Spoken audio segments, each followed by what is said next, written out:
જય કિસાન. તો ખેડૂત મિત્રો, 3 ફેબ્રુઆરી અને કાલે એક મોટી ચર્ચાનો વિષય હતો. અમેરિકા અને ભારત વચ્ચે એક મોટી ડીલ થઈ, એક સમજોતો, એક કરાર કે એકબીજા જે દેશ હોય તેને વ્યાપારિક કરાર થયો. તેમાં ખેડૂતો માટે મહત્ત્વનો નિર્ણય લેવાયો.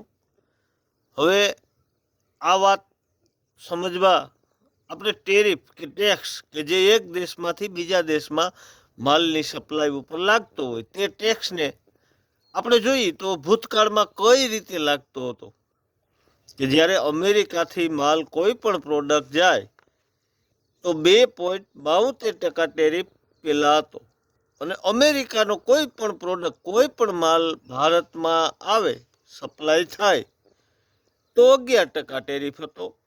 આ રીતે ભારતમાંથી ઓછો ટેરિફ હતો, અમેરિકામાંથી વધારે હતો.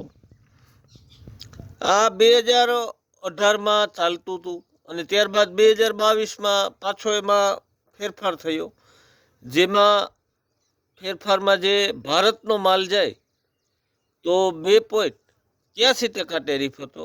તે જ રીતે અમેરિકાથી કોઈ પણ માલ આવે તો 15.30% ટેરિફ હતો. આ રીતે આપણા વહીવટ ચાલતા હતા. અને કાલે જે અમેરિકા સાથે કરાર થયો કે તે ભારતની વર્તમાન સ્થિતિ ઉપર ભયાનક પરિણામ આવવાની સ્થિતિ બનાવે.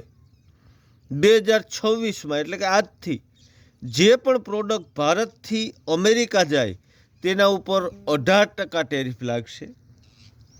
એટલે આ રીતે એક ટેક્સમાં વધારો થયો, અને અમેરિકાથી ભારતમાં જે પણ પ્રોડક્ટ આવશે તેના માથે ટેરિફ હવે 0% લાગશે. આ એક મોટો ફરક છે કે 0% ટેરિફમાં અમેરિકાનો તમામ માલ આવશે, અને ખાસ તો ઉદ્યોગ જે છે એને ફાયદો થાય તો ભલે, બાકી ખેડૂતને મોટી અસર આવશે. અમેરિકાના ખેડૂતો વર્ષોથી આ પ્રતીક્ષામાં હતા કે ભારત જેવું મોટું માર્કેટ આપને મળે તો આપણે આ વર્ષોથી એની રાહમાં હતા, તો એને આપણે આપી દીધું કે 0% ટેરિફે હવે તમામ ખેતી પાકો જે છે તે અમેરિકામાંથી ભારતમાં આવશે. તો અમેરિકાના જે દૂધ ઉત્પાદન છે તેમાં પણ આ જ રીતે 0% ટેરિફ. તો ભારતમાં હજારો લીટર દૂધ અમેરિકાનું આવશે તો શું થશે? તો ભારતમાં આપને ખબર છે કે ખાલી એક કપાસ આવ્યો તો એ આપણો કપાસ કોઈ લેવા ન માગતું. તો હવે તમામ એની પ્રોડક્ટ આવશે, સાથે દૂધ પણ આવશે. તો આપણો માર્કેટમાં માલ વેચવા જાઉં તો વેચાશે નહીં એવો સમય આવવાની શક્યતા છે. મોટી નુકસાની ખેડૂત અને માલધારીને.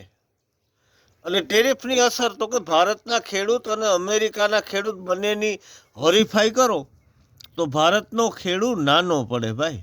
અમેરિકાનો ખેડૂત સમૃદ્ધ છે, તેની પાસે હજારો વીઘા જમીનું છે, બહુ મોટો ખેડૂત છે એનો.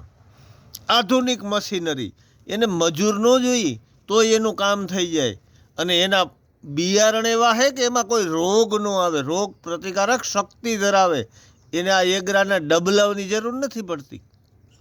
તો આ રીતે મોટું નુકસાન ખેડૂતને આવે. અને ત્યારબાદ આપણું પશુપાલન, કે આપણો પશુપાલક છે અને અમેરિકાનો છે, બંનેની સરખામણી કરો તો એમાં પણ આપણે નાના પડશું. આપણી પાસે 1 થી 2 પશુ, વધીને 4 થી 10 પશુ છે, અને એ પશુ માટે ચરિયાણ નથી. એ પશુને કાયમી વેચાતું લઈ અને ખવડાવવાનું, અને કાં લીલો ચારો આપણા ખેતરમાં વાવી અને ખવડાવવાનો. આ આપણો પશુપાલક. અને ત્યાંનો પશુપાલક છે ને એની પાસે કેવડું પશુધન છે, 1500 થી 2000ના ટોળા છે એની પાસે, અને એને ખવડાવવું નથી પડતું. એની પાસે હજારો વીઘાનું ચરિયાણ છે જેમાં ચરાવે છે, અને વધુ દૂધ ઉત્પાદન માટે એ અમુક એવી પ્રોડક્ટ પણ ખવડાવે કે જે માંસમાંથી બનતી હોય તો તેનું દૂધ પણ વધારે આવે અને એને સસ્તું વેચવું પોહાય. આ રીતે હજારો ટન જે દૂધ છે તે પણ આવશે ભારતની બજારમાં. આ જ રીતે આપણા ભારતમાં 60% વસ્તી જે છે તે ખેતી માથે ગુજરાન ચલાવે છે, તે પશુપાલન માથે ગુજરાન ચલાવે છે.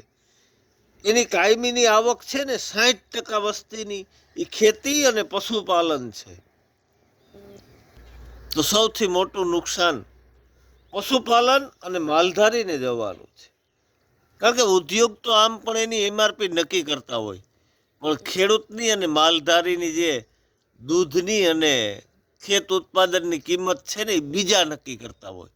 તો એક મોટી નુકસાની આવવાની શક્યતા છે. અને અમે ખેડૂત તરીકે આ જે કરાર થયો છે અમેરિકા અને ભારતનો, એને અવખોડીએ છીએ અને આવતા સમયમાં આ કરારમાં ફેરફાર કરવામાં આવે અને ખેડૂતો અને માલધારી ઉપર ધ્યાન દોરવામાં આવે.